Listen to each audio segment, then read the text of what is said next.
A peaceful mind isn't something you stumble into by luck. It's something you build deliberately, habit by habit, thought by thought, just as the Stoics did. They lived in a world filled with war, political chaos, public pressure, and uncertainty. Yet somehow, they learned to cultivate a calm that feels almost impossible today. But the truth is, the principles they used are still available to us, and if you apply them, even in small ways, your mind can become quieter, stronger, and more stable than it's ever been. The first shift toward a peaceful mind begins with how you interpret events. Most people let circumstances dictate their emotional state. If the day is stressful, they feel stressed. If someone says something rude, they feel offended.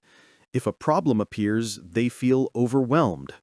But the Stoics understood that the world outside isn't what disturbs you.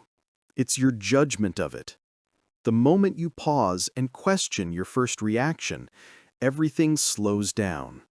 You start to realize that not every feeling deserves obedience, and not every thought deserves belief. This alone can give you more inner space than you've ever experienced. Another key to peace is learning to want less.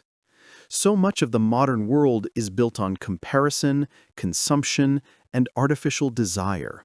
You're constantly shown what you don't have, what you're missing, what you should want next. And the mind becomes restless trying to chase it all. But the Stoics practiced the opposite.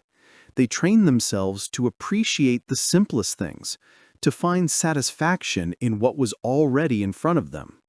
When you stop racing toward more, you finally have room to breathe. Peace is born the moment contentment replaces craving. Detachment is another pillar of a peaceful mind. And detachment doesn't mean you stop caring, it means you stop clinging. You stop expecting life to unfold exactly as you've imagined. You stop insisting that things must go your way. You stop tying your happiness to outcomes you can't fully control. The Stoics accepted the nature of life before they even stepped into it. They knew that loss, change, uncertainty, and difficulty were part of the human experience. By embracing this truth, they removed the shock that destroys most people's peace. When you no longer fight reality, reality becomes far easier to live with. There is also the discipline of focusing only on what you can control. Most mental suffering comes from trying to control the uncontrollable, other people's opinions, the past, the future, external situations, random events, or the behavior of those around you. When your attention constantly reaches out toward what is beyond your influence, your mind gets pulled in every direction. But when you redirect that energy inward, toward your actions, your choices, your responses, your mind becomes grounded again. The world may be chaotic, but you remain centered. You stop wasting energy on what you can't change and pour it into what you can. Another source of peace comes from slowing down your inner world. Most people live in a constant state of mental noise. Thoughts jump from one worry to another. The mind is always preparing for something, replaying something, or escaping something. There's never a moment of stillness. The Stoics practiced intentional pauses throughout the day, moments where they stepped back, took a breath, and simply observed.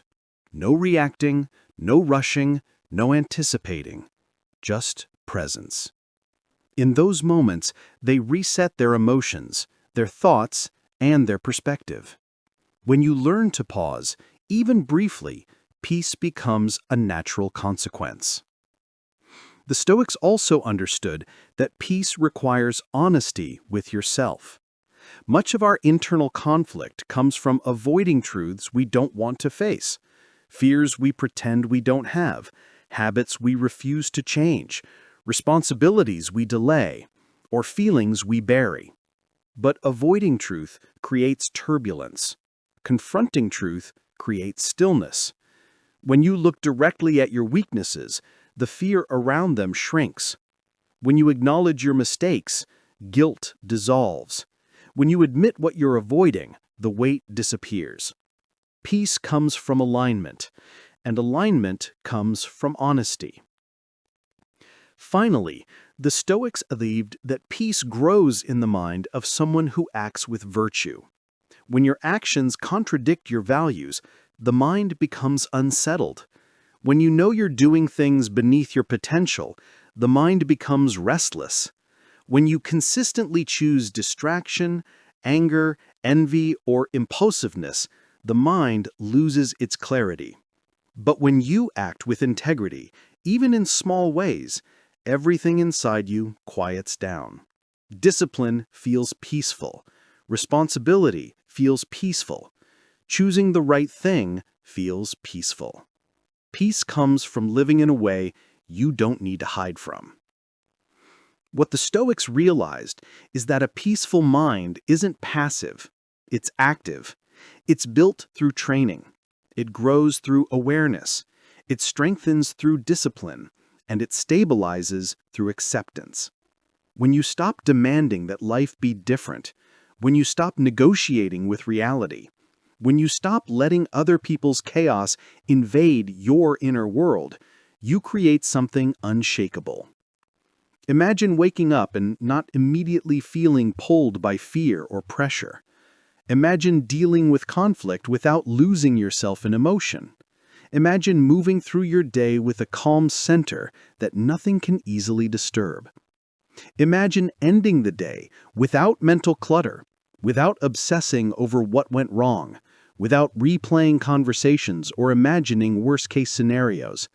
This is what the Stoics practiced, a way of living where peace isn't something far away, it's your default state. And the truth is, you don't need a perfect life to have a peaceful mind.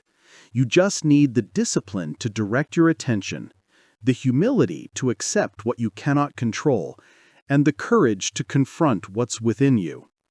You need a willingness to let go of unnecessary desires, unnecessary judgments, and unnecessary mental noise. When you strip away everything that doesn't matter, what remains is peace. A peace that isn't fragile, a peace that doesn't depend on circumstances, a peace that belongs entirely to you.